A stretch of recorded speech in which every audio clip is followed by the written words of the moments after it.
minat versus kerjaya. Suatu dilema yang sering dialami oleh pelajar-pelajar lepasan SPM, lepasan STPM dan diploma. Nak tahu tak apa tips untuk mohon UPU online dan apakah kaedah-kaedah untuk memudahkan anda mendapat program pilihan anda? Jom saksikan kami dalam Unimed Podcast, Minat versus Kerjaya, Pilihan Program dalam UPU Online.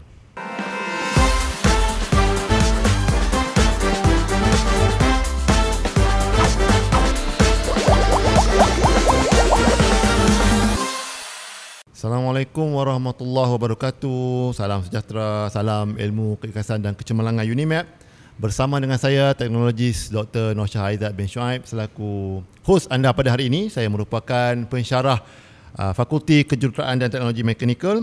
Dan hari ini kita nak berbicara satu topik yang sebenarnya hangat sebab sering dialami oleh pelajar-pelajar, iaitu dilema bagaimana untuk menyambung pengajian. Apakah tips-tips dan juga bagaimana kaedah yang terbaik bagi anda mendapatkan program pilihan anda. Jadi stay tune sehingga ke akhir sesi, mak ayah dan juga adik-adik yang sedang menonton. Dan tajuk kita pada hari ini adalah selari dengan program ataupun pemilihan UPU yang sedang dibuka pada ketika ini. Dan dengan panel kita pada hari ini yang tidak asing lagi untuk unit kemasukan pelajar di UNIMED. Jadi kita jemput bersama-sama dengan kita hari ini, iaitu Hajah Ruzalina Ibn Ruslan, Timbalan Pendaftar Kanan yang juga merangkap Ketua Bahagian Pengurusan Akademik Pusat Pengurusan Akademik Universiti Malaysia Perlis UNIMED. Apa khabar Hajah? Baik. Okay, selamat datang ke UNIMED Podcast pada hari ini. Dan selebih dahulu kita nak bercerita lah sebab kita rasa Hajah dah pun banyak pengalaman dalam menguruskan kemasukan pelajar ni. Jadi mungkin Hajah boleh ceritakan sikit pengalaman Hajah bermula daripada bila yang menguruskan kemasukan pelajar ke Universiti Malaysia Perlis ataupun terlibatlah dalam UPU online ni. Sejak bila sebenarnya? Terima kasih Yang Berusaha Dr. Nosyah. Seperti yang maklumkan tadi, saya Ruzalina binti Ibn Ruslan, merupakan Timbalan Pendaftar Kanan di Bahagian Pengurusan Akademik Pusat Pengurusan Akademik. Nak cerita tentang pengalaman, saya merupakan pegawai yang pertama lah kot yang menguruskan UPU ni. Sejak ditubuhkan yang di UNIMED, saya masuk ke UNIMED pada tahun 2002. Jadi saya menguruskan lebih kurang dalam 17 tahun dah lah. Campur tolak 17 tahun.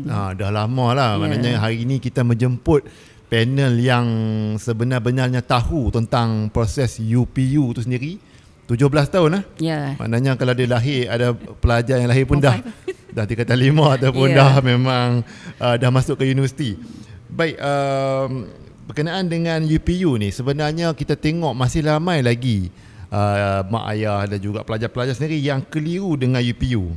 Ada yang tak tahu nak buat apa sebenarnya. Dia tahu UPU tu, maksud UPU semua tahu, tetapi tak tahu bagaimana nak bermula. Boleh tak Hajah ceritakan sedikit tentang bagaimana kaedah untuk memohon UPU ni? Nak kena masuk di mana, nak kena beli apa, dia ada nombor PIN tak salah saya kan.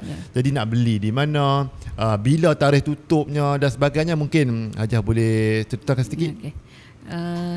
Seperti yang kita tahu kalau nak cerita tentang 17 tahun pengalaman, masa mula-mula dulu kita tidak menggunakan online lah. Jadi secara manual. Jadi semua universiti akan bermusyarat bersama Kementerian Pendidikan Tinggi, dan kita akan lihatlah permohonan pelajar secara manual. Tetapi selepas beberapa tahun kita ada buat penambahbaikan di mana kita memudahkan semua calon dengan cara online lah. Jadi saya rasa semua calon yang telah dapat keputusan SPM baru-baru ni dan juga STPM mungkin tak lama lagi dah tahulah kot bagaimana nak memohon. Jadi seperti yang kita tahu, telah diiklankan sebelum ni UPU online dibuka pada 10 Februari. Lama dah lah, dah buka lah. Dan pelajar yang ingin memohon perlu membeli unit ID DBSN, di mana Bank Simpanan Nasional dilantik sebagai pemungut bayaran lah untuk UPU online. dan dibuka pada 10 Februari hingga 14 Mac fasa 1. Okey. Dan kemudian ditutup selepas keputusan pengesahan SPM keluar baru ini, dibuka pula untuk fasa pengemaskinian, itu fasa 2 yang bermula 14 April tak silap saya sehingga 18 Mei. 18 Mei. Jadi jangan lepaskanlah peluang yang kedua ni. Harga dia berapa aja? Harga nombor PIN tu kalau ingat lah. Okey, harganya RM10.60. RM10.60. Setiap calon boleh membeli 2 nombor PIN. Satu SPM setaraf, satu STPM setaraf. Jadi dia ada kategori yang tertentu lah. Ya. Jadi adik-adik dan mak ayah di luar sana jangan tersilap lah. Sagi kata lepasan SPM pergi beli nombor PIN untuk lepasan STPM pula kan. RM10.60 sahaja dengan harga yang tidaklah begitu mahal. Untuk menjamin masa depan anda untuk memohon UPU. Baik, jadi tadi Hajah ada sebutkan pada mulanya pakai fizikal lah, file. Maknanya sekarang ni jangan fikir untuk pergi ambil file, nak cetak dokumen apa, tak perlu. Semuanya dalam talian. Adik-adik dan juga mak ayah boleh carilah di dalam laman web UPU online dan beli nombor PIN. Baik, kita ke bahagian yang seterusnya. Soalan yang seterusnya ni saya rasa anda semua sedang menunggu, sebab selalunya difikirkan kalau kita tengok pelajar-pelajar SPM ataupun lepasan STPM, diploma dan sebagainya, selalu mengatakan susah untuk memilih program yang diminat. Sebab difahamkan berdasarkan UPU, statistik yang dikeluarkan oleh UPU sebelum ni, lepasan SPM ada lebih kurang 500 lebih program. Lepasan STPM ataupun diploma itu ada lebih kurang 1000 lebih. Jadi secara keseluruhannya ada lebih kurang 1,600 program. Sesuatu yang saya rasa agak mencabarlah untuk pelajar-pelajar pilih. Itu salah satu daripada cabaran. Jadi pada pendapat Hajah lah kan, apa sebenarnya cabaran yang dihadapi oleh pelajar-pelajar ni ketika mereka nak buat pemilihan? Ada tak sepanjang Hajah berurusan dengan pelajar ni, mereka menghadapi kesukaran tertentu lah semasa mereka nak pilih tu? Ada tak apa-apa? Nak katakan satu cabaran semasa memilih dan satu lagi cabaran semasa nak mendapat keputusan lah. Seperti yang kita tahu sekarang ni di kementerian, di sekolah lah. Di sekolah sekarang ni 60% ditawarkan kepada pelajar program sastra, manakala 40% sains. Manakala di pendidikan tinggi di universiti terbalik. Dia 40% sastra, 60% sains. Jadi cabaranlah kepada pelajar-pelajar yang mengambil jurusan yang bukan STEM. Jadi jurusan bukan STEM, di mana di UA ni kita banyak program sains lah. Jadi yang memohon tu kurang. Jadi calon banyak ke program yang bukan sains, seperti perniagaan semua tu. Jadi mungkin merupakan satu indikator juga bahawa sebenarnya program sains ni ada banyak lebihan lah di dalam di dalam universiti, dan juga mungkin juga kepada adik-adik yang dalam jurusan sains, mungkin boleh kekal lah dalam jurusan sains, sebab jurusan kemanusiaan ataupun sains sosial ni dah mungkin tepu sebab pelajar-pelajar ramai kan, macam begitulah maksudnya. Alright. Jadi kalau kita boleh tengok cabaran yang lain, mungkin ada tak yang Hajar rasakan pelajar pernah nak berjumpa pelajar yang dia tak tahu syarat syarat khas? Tapi walaupun tadi kita kata banyak calon sastra kan, tetapi di UNIMAP kita telah melihat semula syarat kemasukan ke program diploma kejuruteraan kita. Di mana setelah kita berbincang dengan pihak fakulti, dekan-dekan dan semua yang mahirlah tentang kejuruteraan ni, di mana kita telah melihat semula syarat kemasukan, di mana pelajar yang dalam bidang kesusastraan sastra dan ikhtisas, sastra dan ikhtisas juga boleh mohon. Dengan syarat matematik perlulah sekurang-kurangnya C, of course bahasa Melayu dan sejarah perlu C, dan salah satu subjek sains C. Jadi boleh memohon. Jadi peluang lebih lah kepada pelajar-pelajar sebelum ni. Pelajar-pelajar jurusan STEM sahaja yang boleh mohon diploma kejuruteraan UNIMAP. Tetapi dengan kelonggaran yang diberikan tadi, maksudnya hanya memerlukan subjek matematik dan juga sains sahaja. Maksudnya lebih mudah untuk masuk lah. Okey, itulah sedikit cabaran yang dihadapi, dan kita pun faham pihak universiti pun dah buat yang sehabis baik supaya masalah-masalah ini berjaya diatasi. kita beralih pula ke satu soalan yang saya rasa soalan ni ramai juga yang berminat nak tahu ni. Sebab tak kira lah dalam bidang yang mana pun, kita boleh dapat satu pandangan daripada anak-anak pelajar ni yang mengatakan dia orang tak tahu nak pilih program apa yang ada. Sebab faktor pemilihan dalam satu program ni ada banyak. Okay, kita boleh jadi lokasi kan, dia boleh jadi yuran kos, dia boleh jadi minat. Dan ada juga yang bertanyakan lah, minat versus gaji. Sama ada nak pilih pekerjaan tu berdasarkan apa yang dia minat ataupun berdasarkan bayaran yang dia akan dapat. Dan ada juga yang mengatakan bahawa dia minat dalam sesuatu bidang tetapi peluang pekerjaan ataupun gaji yang ditawarkan tu tidak begitu lumayan. Apa pandangan Hajah berkaitan dengan hal ni? Okey, minat versus gaji Ini susah ni soalan ni. Kalau Hajah boleh jawab ni, mesti podcast ni akan dirujuk oleh ramai orang. Okey, dia ada dua pandangan lah. Okey, kalau kita calon mau lepas SPM ataupun calon mau lepas STPM, kita perlu rajin lah datang ke, contoh jika berminat masuk ke UNIMAP, datang ke UNIMAP, pergi ke fakulti ataupun datang ke unit kemasukan, minta pandangan. Dan daripada situ kita boleh jumpa pensyarah-pensyarah yang memang berpengalaman dan ada kerjasama dengan industri. Okay, nak kata minat, ramai pelajar kata, calon kata, saya minat inilah tapi gaji sikit kan. Dia bergantung pada situasi pada masa tu.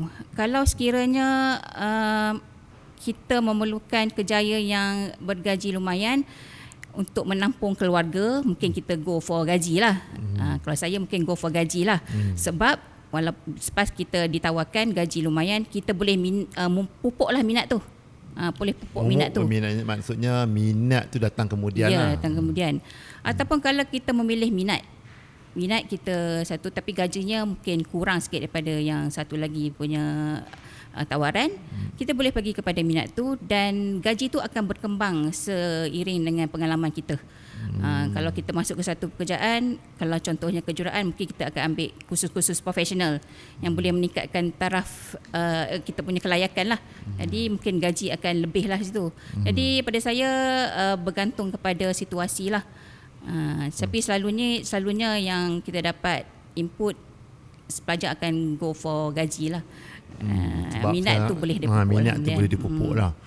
Jadi gaji ni macam Hajah cakap lah, dia boleh ditambah baik ataupun ditingkatkan dengan masuk ke CJ profesional kan. Jadi kalau contoh kat UNIMAP ni, ada tak program yang menawarkan CJ profesional yang kalau Hajah nak bagi contoh lah kan? Program apa?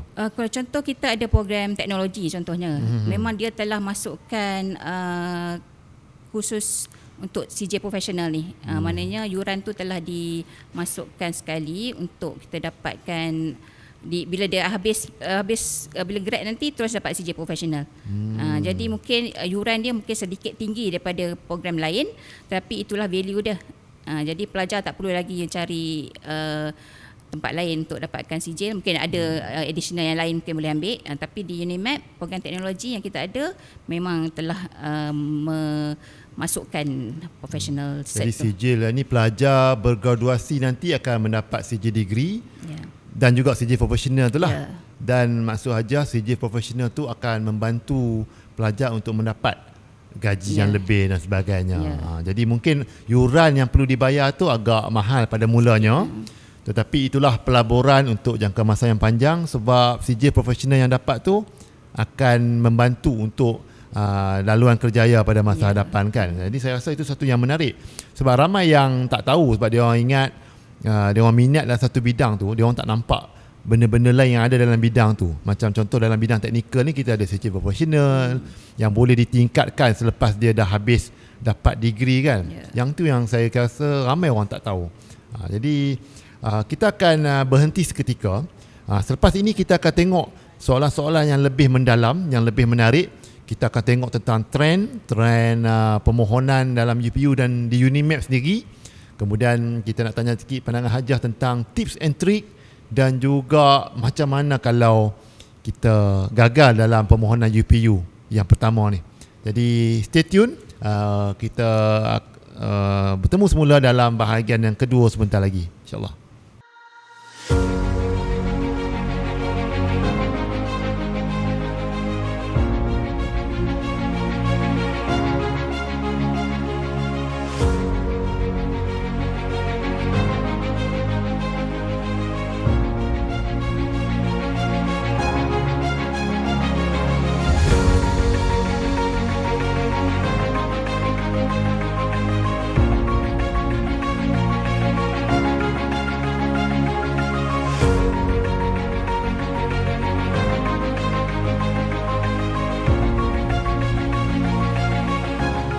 Bertemu semula kita dalam bahagian yang kedua, minat versus kerjaya, pemilihan program UPU online. Jadi bersama dengan kita Hajah, okey, masih bertenaga untuk kita teruskan dalam bahagian yang kedua. Baik, Hajah, ada orang kata lah kan, saya bacaan saya lah, salah satu tips nak mohon UPU online ni adalah trend kan Hajah kan? Trend, melihat kepada trend permohonan, yang mana trend ini boleh dalam universiti ataupun di peringkat kebangsaan. Jadi kalau kita tengok di Unimap ni, boleh tak Hajah cerita sikit trend permohonan, program apa yang paling laku dan program apa yang mungkin tak berapa kurang lah dia punya kemasukan tu. Boleh tak cerita sikit? Okey. Selalunya kalau kita tengok masa pemilihan, memang trend ni memain peranan lah. Contohnya 2-3 tahun lepas, bagi program SPM Setaraf, kejuruteraan komputer menjadi pilihan di Unimap. Dan juga di universiti lain pun. Itu 2-3 tahun lepas. 2-3 tahun lepas. Dan saya sekarang pun maintain juga komputer, yang paling komputer dan elektrik lah. Bagi STPM Setaraf pula, sarjana muda banyak ke program perniagaan antarabangsa. Jadi selalu penuh. Jadi program-program seperti kejuruteraan yang seperti kita beritahu awal tadi, kita 60% program ditawarkan di bidang sains. Sains tu banyak. Jadi banyak kekosongan di situ. Jadi pelajar-pelajar yang sebenarnya pelajar jurusan STEM pun minat juga program perniagaan. Alah, dia bertukar lah daripada program sains masuk kepada kemanusiaan. Jadi trend tu kadang mengikut perkembangan dunia jugalah, perkembangan semasa juga. Jadi ada sebut kejuruteraan di Unimap ni, ada berapa jenis program kejuruteraan? Okey. Bagi program SPM Setaraf, kita ada 6 program diploma kejuruteraan dan 1 program diploma teknologi kejuruteraan mekanikal, yang mana yang baru kita tawarkan bertahun ni lah. Yang itu pun nampak ramai memohon program teknologi kejuruteraan mekanikal tu. Bagi program sarjana muda pula STPM Setaraf, kita ada 37 program. Oh, banyak tu. 37 termasuk engineering dan yang bukan engineering jugalah. Kita ada 14 program engineering, kita ada 13 program teknologi kejuruteraan. Yang tadi kejuruteraan, ni teknologi kejuruteraan, dan 6 program teknologi. Jadi keseluruhannya dalam 30 lebih lah. 30 lebih. Dan kita ada 4 program yang bukan sains lah. Kita ada 2 perniagaan, 1 komunikasi media baharu dan 1 teknologi media interaktif. Yang mana rasa pelajar ramai minat lah program ni. Jadi menurut Hajah, program yang kemanusiaan tadilah, bisnes dan juga media yang paling hot lah kalau untuk degree kan di Unimap. Adakah trend ni dia sama dengan universiti lain ke, ataupun Unimap sahaja yang mengalami trend yang sedemikian? Selalunya kita tengok kepada statistik, kita dalam rangkaian MTUN kan, Universiti Teknikal, kita tengok trend dia sama. Walaupun nak kata universiti lain tak sama pun, saya rasa trend dia lebih kurang sama. Macam di komputer tadi memang akan penuh, selalu ada program yang akan kurang. Jadi macam Dr. Shah tanya tadi kan, macam mana cara nak memilih tu. Kita guna konsep ni lah, mengikut kepada keputusan peperiksaan kita. Jadi kita kena rajin pergi ke contoh Unimap, datang ke Unimap, tanya kena berjumpa lah, program mana yang selalunya ada kekosongan. Jadi kita boleh bagi nasihat, mungkin pilih program ini yang pertama. Itu maklumat yang itu tidaklah confidential lah, maknanya boleh diberitahu lah program mana yang ramai orang, yang kurang orang, bukanlah satu maklumat yang sulit, boleh diberitahu lah. Kita boleh nasihatkan lah pelajar. Sebab kita rasa tak ramai yang suka datang universiti, sebab dia tu dia orang tak tahu nak pergi mana. Kemudian mungkin dia orang rasakan bukan tempat yang sesuai untuk bertanya. Padahal Mereka boleh saja datang bertanya dengan mungkin daripada unit kemasukan sendiri dan juga pensyarah sendirilah yang mungkin lebih tahu situasi program masing-masing kan. Dia kena usaha lah tu, Dr. Shah, pada saya. Kena pergi jumpa. Jangan malu-malu. Datang je, bawa parents, kita boleh bagi nasihat lah. Jadi tak ada masalah. Trend ni kalau tadi Hajah kata apa, komputer lah. Universiti-universiti lain pun komputer, dan saya rasa sekarang ni bidang AI, bidang yang sains komputer kan. Satu bidang yang agak famous lah. Tetapi tidaklah bermakna program-program yang tak famous ni tak boleh dapat kerja kan Hajah kan? Ya.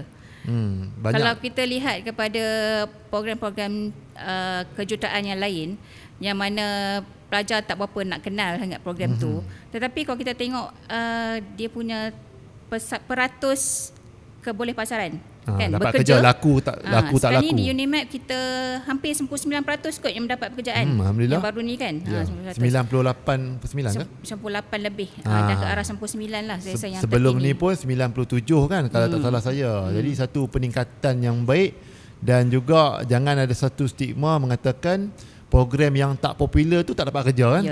Dia tak popular tak semestinya dia susah untuk dapat pekerjaan. Jadi kena ubah mindset tu, sebab kita bermain dengan trend kan. Sebab trend ni dia mengikut persepsi. Persepsi ni boleh hadir di mana-mana tempat, hadir di media sosial kan. Jadi kena betul-betul lihatlah. Berbalik pada minat tadilah. Mula-mula kita tak faham program tu apa. Bila masuk baru tanam minat. Pensyarah memang akan mengajarlah kita tentang kursus tu memang sebaik mungkin kan. Jadi sampai ke peringkat nak bergraduat, memang fakulti akan membantu untuk mencari pekerjaan jugalah. Jadi jangan risaulah. Jangan risaulah berkenaan dengan pekerjaan ni, sebab kita pun tahu UNIMAP ni rapat dengan industri, ada kenalan industri, dan kita juga universiti teknikal yang dikenali dengan tempat untuk melahirkan graduan-graduan dalam bidang teknikal. InsyaAllah pekerjaan tu bukan satu isu Hajah. Baik Hajah, kita teruskan lagi soalan. Yang ni berkaitan dengan tips dan trik. Yang ni yang dinantikan oleh ramai orang. Ramai yang nak tahu tips untuk memohon program-program dalam UPU ni. Sebab ramai yang risau tak dapat program yang dia mohon. Tetapi malangnya bila mereka mohon ni, mereka mohon secara sembrono lah, suka hati pakai hentam je kan. Jadi ada tak tips yang Hajah nak kongsikan lah kot, sebagai orang yang terlibat secara langsung dalam proses UPU online ni, ada tak tips-tips sikit? Okey. Nak kata tips tu dia banyak kategori lah kan. Macam kita beritahu tadi, kita lihat kepada keputusan peperiksaan kita. Okey, lihat maknanya ukur baju di badan sendirilah. Kita di UPU online dia ada satu aplikasi UPU Pocket. UPU Pocket ni dalam handphone ke? Dalam handphone. Okey. Apps dalam handphone boleh download. Dalam tu dia ada directory semua universiti awam, UNIMAP pun ada dalam tu. Dan diletakkan sekali syarat-syarat kemasukan. Jadi kalau calon-calon pergi ke mana-mana, adik-adik pergi ke mana-mana, boleh tengok dalam train ke, dalam flight ke, dalam perjalanan pergi ke mana-mana, boleh semak lah. Semuanya di hujung jari. Semua di hujung jari. Jadi tips dia, jangan memilih program yang kita tak cukup satu syarat pun. Syarat tu kena penuhi dululah. Jadi kena rajin lah, kena rajin scroll, tengok syarat kemasukan. Jadi masa pemilihan tu cuma Dr. Noshah, untuk fasa kedua ni bermula 1 Mei, memang UPU telah menapislah dapat keputusan daripada kementerian, keputusan SPM lah. SPM nanti akan ditapis. Jadi mana calon yang telah memohon pada fasa 1, kalau dia tak cukup satu syarat untuk satu program tu, dia akan dikeluarkan program tu akan dikeluarkan. Dia ada macam filter lah, menunjukkan yang ada tu yang dia boleh mohon sahaja. Boleh mohon. Jadi itu ada kelebihan sikit lah. Membantulah. Kecuali pelajar yang mohon pada fasa 2, memang dia kena scroll sendiri. Dia kena tengok. Sebab dah terlambat kan. Jadi itu kena berhati-hatilah masa memilih. Sebaiknya tak kisahlah mohon dalam fasa mana, tengoklah syarat tu kan. Syarat tu kena rajin tengoklah. Sebab kita ada 12 pilihan kan. Ada 12 pilihan. Gunalah semua tu. Guna semua. Dia kalau minimum berapa? Minimum kalau tak silap 6. 6 kan? 6. Tapi nasihatkan gunalah semua. Gunalah semua. Yang paling diminati letak nombor apa aja? Paling diminati itu tadi, ukur baju di badan sendiri. Kalau program tu popular, kita dapat straight A's, pilihlah nombor 1. Nombor 1 lah. Itu yang kita kena rajin pergi ke fakulti, telefon juga universiti tanya macam mana pendapat kan. Jadi kalau kita punya keputusan agak cukup syarat tapi agak rendah, kita mungkin boleh mohon yang program tidak popular sebagai pilihan pertama. Jadi dia boleh letak lah dalam 12 pilihan tu kan. Dan juga pelajar-pelajar kalau kita ke sekolah, dia orang selalu sebut satu perkataan iaitu merit. Merit. Ada apa-apa tips tak berkaitan dengan merit ni, sebab banyak yang keliru sebenarnya. Merit ni adakah dia sebagai satu syarat ataupun dia macam satu indikator saja, panduan saja? Okey. Merit ni sebagai panduan lah semasa memohon pada tahun ini.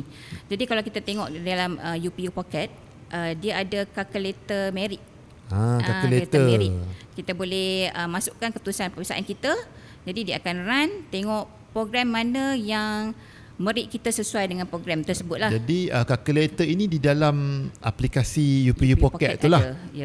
Jadi pelajar boleh masukkan dia punya grade. Jadi dia akan run berapa merit kita. Contohnya di Unimap untuk program kejuruteraan mekanikal contohnya memerlukan 80% merit. Dia berdasarkan statistik terdahulu lah. Jadi kita buat anggaran, sekiranya pelajar masukkan keputusan peperiksaan, markahnya 85, jadi boleh mohon ke program tu. Tapi sekiranya 60, kemungkinan program tu dia akan pergi ke pilihan kedua lah nanti. Kedua lah, dia susah nak dapat lah. Maksudnya sekarang ni merit tu mohon, kalau merit kita lebih daripada merit program tersebut, peluang untuk dapat tu lebih tinggi lah. Jadi yang itu kena ingat, merit tu sebab ramai yang mungkin terlepas pandang. Dia ingat dia cukup syarat semua, dia apply kan. Mungkin akan menyebabkan dia gagal disebabkan merit dia jatuh jauh ke bawah kan. Ingat merit, yang penting merit. Download lah, jangan lupa download UPU Pocket tu. Kalau tak mau download pun boleh buka di laptop, saya rasa boleh juga kot. Jadi semuanya di ujung jari, tak perlu lagi mengira menggunakan manual lah. Jangan nanti pergi ambil kertas, fikir sendiri pula, lagi susah kan. Baik aja, kita ke bahagian yang penghabisan. Kerisauan lah, kita nak address kerisauan dalam kalangan pelajar ni. Lepas mereka dah buat 12 pilihan, dah tengok merit, dah tengok syarat, tetap sangkut juga kan. Ajar kan ada kisah-kisah yang begitu kan. Dan ramai yang tanya, kenapa boleh jadi macam tu? Kenapa boleh ada walaupun mereka dah buat semua benda, adakah mereka tak ada kabel ke, contohlah kan. Orang ada yang berfikiran begitu. Boleh tak ajar cerita sikit sebab apa yang gagal ni sebenarnya, walaupun dah buat apa tips yang kita sebutkan tadi? Okey, semasa pelajar memohon program pilihan 1 hingga 12, seperti yang saya beritahu tadi, dia akan ikut kepada syarat kemasukan dan juga bilangan program tempat yang disediakan oleh universiti itu. Unjuran lah, maknanya kekosongan lah, kekosongan dia. Jadi sekiranya kita memilih program yang ramai orang minat kan. Jadi sekiranya merit kita rendah, dia akan pergi ke pilihan kedua. Dan pilihan kedua pula, kalau dia nak 100 orang, kita orang yang ke satu-satu, dia akan pergi ke pilihan ketiga. Tak boleh juga kan, maknanya tak cukup pula kan. Itu sebab kita minta buat sampai ke pilihan ke-12 supaya peluang tu ada. Jadi tapi jangan risau, sekiranya fasa pertama perdana tu tidak berjaya, dia ada rayuan. Yang tu yang rayuan ni untuk yang gagal ke, ataupun yang kalau dia dapat yang dia tak minat, dia boleh tukar? Yang gagal dapat tempat saja. Maknanya dia kosong, dia tak dapat apa-apa lah. Okay. Cuma yang dapat tu, tahniah lah kita ucapkan, dapat universiti yang dia minta kan. Mungkin pada permulaan perdana memang akan dapat apa yang kita minta. Jadi pada fasa perayuan tu boleh mohon semula lah yang program-program lain yang masih ada kekosongan. Kena rajin datang ke universiti lah untuk bertanya. Maksudnya program-program yang dah penuh tak ada dah lah. Program penuh selepas pendaftaran pelajar, kemungkinan ada kekosongan. Mungkin ada lah. Untuk lepasan SPM, dia double offer. Ada yang mungkin dapat ke matrikulasi, tempat lain, dapat ke guru. Jadi mungkin ada kekosongan lagi. Jadi masa mohon fasa rayuan, kita boleh semak lah program tu ditawarkan ke tak. Mungkin ada lagi lah. Mengisi kekosongan. Jadi kepada yang gagal, kita pun tak minta lah gagal kan. Tetapi kalau ada yang gagal, nanti jangan risau, kerana kita akan ada juga fasa rayuan yang dijangka kalau untuk lepasan SPM bulan berapa aja? bulan kemasukan pada Julai, awal Julai. Rayuan pun rayuan dalam pertengahan Jun. Kalau untuk program lepasan STPM ataupun diploma dalam minggu pertama September begitulah. Jadi kepada yang mohon pastikan anda semak dapat ataupun tidak. Dan jika tidak dapat, jangan risau sebab ada lagi fasa rayuan. Jangan risau, jangan susah hati. Masih ada banyak. Kita cakap tadi ada 1,600 program. Fasa rayuan juga kita tengok program-program apa yang available lah. Jadi kita sudah pun berada di penghujung. Kita mengharapkanlah saja apa yang kita sampaikan hari ini, walaupun sekejap, tak sampai lebih kurang 30 minit, membantulah kan para pelajar. Dan apa last word daripada Hajah? Sekiranya selepas fasa rayuan ada pelajar yang mungkin tidak berjaya juga. Jadi saya nasihatkan boleh datang ke UNIMAP, ke pejabat kami unit kemasukan rekod pelajar di aras bawah. Boleh juga hubungi kami lah. Boleh bagi nombor telefon ke? Boleh nombor telefon, kena dalam komen kot. Okay. Boleh Google je. Boleh Google je unit kemasukan. Nanti kita akan maklumlah kepada student. Alright, okay. Baik, kepada penonton jangan lupa untuk subscribe media sosial UNIMAP di Facebook, YouTube dan juga Instagram, TikTok juga, Universiti Malaysia Perlis. Dan kalau nak tahu syarat-syarat pengajian ni macam mana aja, ada laman web yang boleh masuk ke? Boleh masuk ke laman web UNIMAP ataupun info UNIMAP, www.unimap.edu.my untuk lihatlah. Semua ada di situ lah. Jadi kalau yang mungkin terlepas, sebab kita ada 40 lebih program kan, banyak program kita. Kalau nak tahu lebih lanjut, boleh masuk ke laman web unimap.edu.my untuk mengetahui. Jadi saya rasa itu saja daripada kita. Jangan lupa subscribe channel, dan juga yang penting adalah jadikan UNIMAP sebagai pilihan satu anda dalam program UP online. Dan jangan lupa untuk lihatlah semula syarat-syarat kemasukan dan perhalusilah apa yang kami sampaikan pada hari ini supaya permohonan anda dalam UPU online berjaya lah saja. InsyaAllah kami doakan. Jadi itu saja UNIMAP Podcast melabuhkan tirai untuk sesi ini. Jangan lupa untuk ikuti sesi-sesi lain dan episod-episod terdahulu yang banyak kita kupas pelbagai isu di UNIMAP Podcast. Tentunya menarik dan juga memberikan anda ilmu-ilmu tambahan insya-Allah. Assalamualaikum warahmatullahi wabarakatuh. Jumpa lagi.